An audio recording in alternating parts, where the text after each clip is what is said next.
वळ्यात पुढल्या बातमीकडे मनसे नेते अविनाश जाधवांनी केलेल्या मारहाणीचा सीसीटीव्ही आता व्हायरल झालेला आहे। सराफाच्या मुलाला मारहाण करतानाचा हा सीसीटीव्ही समोर आलेला आहे।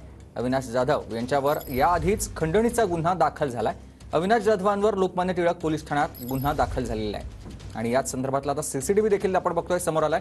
सराफाच्या मुलाला मारहाण करतानाचा हा सीसीटीव्ही आहे।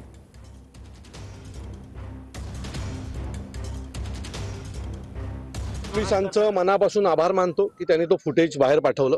मुळात त्या फुटेजमध्ये जर तुम्ही बघाल तर मी 7 ते 8 सेकंद स्थिती आहे तेवढ्या भागामध्ये, बरोबर आहे।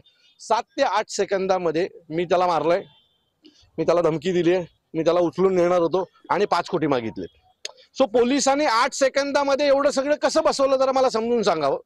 दुसरी गोष्ट, ती बाई आतून ओरडत होती की मला बाहेर काढा, 2 तास मला कोंडून ठेवलंय। माझ्या दृष्टीने त्या बाईला बाहेर काढणं गरजेचं होतं आणि म्हणून मी त्याला सांगत होतो दरवाजा उघड। त्याने दरवाजा उघडला नाही म्हणून मी त्याला मारलंय। जर नीट ती क्लिप पाहिली, 8 सेकंद 9 सेकंदाची क्लिप आहे ती, तर तुम्हाला कळेल तिथे घडलं काय होतं।